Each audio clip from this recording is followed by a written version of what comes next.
ഇപ്പൊ പൊതുവെ ആളുകൾക്ക് മിഥുൻ എന്ന് പറഞ്ഞ ആർജി മിഥുൻ എന്ന് പറയുമ്പോൾ നമുക്ക് ഒരു പ്രത്യേക ഒരു ഇഷ്ടമുണ്ട് അല്ലെ? ഒരു നെഗറ്റീവ് ഞങ്ങൾക്ക് എവിടെയും ഒരു ഫീൽ ചെയ്യില്ല. എല്ലാം ഒരു പോസിറ്റീവ് കാര്യം. അദ്ദേഹം സംസാരിക്കുന്ന കാര്യങ്ങൾ, ഇടപെടുന്ന കാര്യങ്ങളും ഫാമിലി റിലേറ്റഡ് ഒക്കെ നിങ്ങളുടെ ഇഷ്ടമാണ്. ഈ ഫാമിലി ഞങ്ങൾക്ക് ഭയങ്കര ഇഷ്ടമാണ്. അതുകൊണ്ടായിരിക്കും അദ്ദേഹത്തിന് ഒരു അസുഖം വന്ന സമയത്ത് ആളുകൾക്ക് ഇത്രയധികം ഹേർട്ട് ചെയ്യും. പല സ്ഥലങ്ങളിൽ പോയി അറിയാത്ത ആളുകൾ വരെ പ്രാർത്ഥിക്കുക ചെയ്തത്. അപ്പൊ പക്ഷെ ഇതൊക്കെ നമ്മൾ നേരിട്ട് കാണുന്ന ഒരു ഹസ്ബൻഡ് വൈഫ് അവരാണല്ലോ ഒരു റൂമിനുള്ളിൽ ഇതൊക്കെ കാണുന്നുണ്ടാവുക. ആ ഒരു സമയത്ത് എങ്ങനെയായിരുന്നു ലക്ഷ്മി ചേച്ചി അത് ഫേസ് ചെയ്തത്? അസുഖം സമയത്ത് നമ്മൾ ഭയങ്കര ടെൻഷൻ അടിച്ചു പോയി. കാരണം ഞാനിത് സ്ട്രോക്ക് ആയിരിക്കും എന്ന് വിചാരിച്ചിട്ടാണ്. ഞാൻ ദുബായിലായിരുന്നു, വനത്തൊരു ഷൂട്ടിന്റെ സമയത്തായിരുന്നു. അപ്പം ഞാനിങ്ങനെ വീഡിയോയിൽ കണ്ടപ്പോൾ എനിക്ക് തോന്നിയിരുന്നു ഒരു കണ്ണടയുന്നില്ല വീഡിയോ കോൾ വിളിക്കുന്ന സമയത്ത്. അപ്പൊ ഞാൻ പറഞ്ഞു ചേട്ടാ എന്തോ പ്രശ്നമുണ്ട്, ചേട്ടാ ഒന്ന് ഡോക്ടറെ പോയി കാണിക്കുന്നുള്ളൂ. അപ്പൊ എറണാകുളത്തായിരുന്നു. അപ്പൊ പോയി കാണിച്ചില്ല. അപ്പൊ ഡോക്ടറെ കാണിക്കാൻ കേൾക്കേയില്ല, അങ്ങനെ ഒരു സ്വഭാവം. അപ്പൊ കാണിച്ചില്ല. ട്രിവാൻഡ്രത്ത് ഷൂട്ടിന് പോയ സമയത്ത് വെള്ളം കുടിച്ചപ്പോ ഇങ്ങനെ ഇവിടുന്ന് ഇറ്റിറ്റി പോണു, കുടിക്കാൻ പറ്റുന്നില്ല. അപ്പോൾ ചേട്ടൻ മനസ്സിൽ എന്തോ പ്രശ്നം ഉണ്ടെന്ന്. ഇവിടെ ഒരു ഡോക്ടറെ പോയി കാണിച്ചപ്പോൾ അവർ പറഞ്ഞു ഇത് ഇവിടെ എടുക്കാൻ പറ്റില്ല, മെഡിക്കൽ കോളേജിൽ കൊണ്ടുപോകണം, പ്രശ്നമാണെന്ന് പറഞ്ഞു. അപ്പോൾ സ്ട്രോക്കാന്ന് ചോദിച്ചു നമ്മളെല്ലാവരും. അങ്ങനെ മുൻചേട്ടൻ അനന്തപുരി പോയി ഡോക്ടറെ കാണിച്ച് കഴിഞ്ഞപ്പോൾ പറഞ്ഞു ഇത് സ്ട്രോക്ക് അല്ല, ബെൽസ് പാൽസി ആണെന്ന് പറഞ്ഞു. അവിടെ അഡ്മിറ്റായി. ഉടനെ തന്നെ ഞാൻ ടിക്കറ്റ് എടുത്ത് വന്നു, നാട്ടിലേക്ക് വന്നു. അങ്ങനെ 15 days ഞങ്ങൾ മാത്രം ഹോസ്പിറ്റലായിരുന്നു. ഞാൻ ഹോസ്പിറ്റലിൽ പുറത്ത് പോലും പോയിട്ടുണ്ടായിരുന്നില്ല. നമ്മളെല്ലാവരും നമ്മൾ നടക്കുന്നത് പോലും ആ ഹോസ്പിറ്റലിൽ മാത്രമേ നടക്കാൻ പോയിരുന്നുള്ളൂ. അങ്ങനെയാണ് 15 days ആ ഒരു കൺഫൈൻഡ് സ്പേസിലായിരുന്നു നമ്മൾ ജീവിച്ചത്.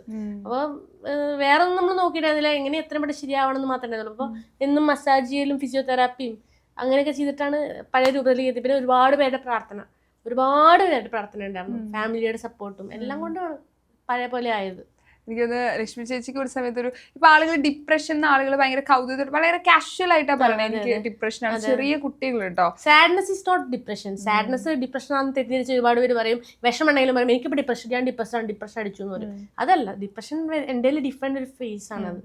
ചിലപ്പോൾ ഒരു നല്ല സക്സസ് ലൈഫ് അല്ലെങ്കിൽ ഒരു ഫിനാൻഷ്യലി സ്റ്റേബിൾ ആയിട്ട് ആളുകൾക്ക് എന്തിനാ ഇപ്പൊ ഡിപ്രഷൻ വരണേന്നായിരിക്കും ചോദിക്കുക. ആളുകൾ ഇപ്പോഴത് ചോദിക്കുന്നുണ്ട്.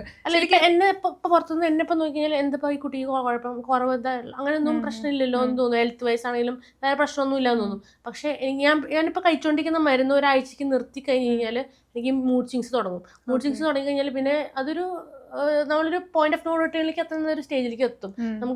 നമ്മൾ വേർത്തല്ല ഈ ലൈഫ്, നമ്മൾ ഭൂമിക്ക് ആവശ്യമില്ലാത്തൊരു ഇതാണ് ലൈഫാണ്, എന്തിനാണ് ഞാൻ ജീവിച്ചിരിക്കുന്നത് എന്നൊക്കെ നമുക്ക് തോന്നും. ആ ഒരു സ്റ്റേജിലേക്ക് എത്തും മരുന്ന് നിർത്തി കഴിഞ്ഞാൽ. അപ്പൊ കണ്ടിന്യൂസ് ഡയബറ്റീസിനൊക്കെ മരുന്ന് ആൾക്കാർ കണ്ടിന്യൂസ് കഴിക്കുന്നില്ലേ, അതുപോലെ എനിക്കും കണ്ടിന്യൂസ് ആയിട്ട് കഴിച്ചുകൊണ്ടിരിക്കണം ഈ മരുന്ന്. അതാണ് എൻ്റെ ഒരു അവസ്ഥ. അതൊരു ബാലൻസ് ചെയ്ത് കൊണ്ടുപോകണം, അല്ലെങ്കിൽ അത് പിന്നെ പ്രശ്നമാണ്. ഈ മൂഡ് സ്വിങ്സ് ഒക്കെ എപ്പോഴും നമ്മുടെ ഫാമിലി ലൈഫിലാണെങ്കിൽ കാണുന്നത് ചിലപ്പോൾ മിഥുൻ ചേട്ടനും അവർക്ക് പറയാം, അവർക്ക് അറിയുന്നോണ്ട് കുഴപ്പമില്ല. ഇപ്പൊ എനിക്ക് അങ്ങനെ മൂഡ് സ്വിങ്സ് വരാറില്ല, കാരണം ഞാൻ മരുന്ന് ഫുള്ളി അണ്ടർ കൺട്രോളിലാണ്. പിന്നെ ഡിപ്രഷൻ എന്ന് പറഞ്ഞു കഴിഞ്ഞാൽ മൂഡ് സ്വിങ്സും കൺട്രോളിലാണ്. അതുകൊണ്ട് ഇപ്പൊ അങ്ങനെ വരാറില്ല. ഇത് തുടങ്ങിയ സമയത്ത് ഇവർക്ക് മനസ്സിലായിരുന്നില്ല ഇത് എന്താ സംഭവം എന്ന്. അപ്പൊ നമ്മള് പേടിച്ചു, ഇവര് നല്ലോണം പേടിച്ചു. ഇവരെന്താ ഇങ്ങനെ ഭയങ്കര ടാൻഡ്രംസും ടെമ്പർ ബേസ്റ്റും അങ്ങനെയൊക്കെ വന്നപ്പോ എന്താന്ന് മനസ്സിലാവാണ്ട് അങ്ങനെ നമ്മള് ഡോക്ടറെ പോയി കണ്ടതൊക്കെ. മിഥുൻ ചേട്ടന് ഒരു സപ്പോർട്ട് ഭയങ്കരമായിട്ട്, എന്റെ അമ്മ തൻവി അടക്കം ഭയങ്കര സപ്പോർട്ടായിരുന്നു, ഭയങ്കര സപ്പോർട്ടീവ് ആയിരുന്നു അവര്. ഈ അമ്മ ഭയങ്കരമായിട്ട് ഇടയ്ക്കിടയ്ക്ക് പറയുന്നുണ്ട്, ബിക്കോസ് അമ്മ അത്രയും ഭയങ്കര ഇഷ്ടം. ഇപ്പൊ പെൺകുട്ടികൾക്ക് അമ്മ. എന്റെ അമ്മ സിംഗിൾ പാരന്റ് ആണ്, ഡിവോഴ്സ് ചെയ്യണം. അപ്പം എനിക്ക് ഏറ്റവും കൂടുതൽ അടുപ്പം എന്ന് പറഞ്ഞാൽ ഒബ്വിയസ്ലി നമുക്ക് നമ്മുടെ അമ്മയുടെ അടുത്തായിരിക്കുമല്ലോ. നമ്മളെല്ലാം തുറന്നു പറയാൻ നമ്മുടെ അമ്മയുടെ അടുത്തായിരിക്കുമല്ലോ. അങ്ങനെയാണ് അമ്മയോട് ഭയങ്കര കണക്ഷനാണ്.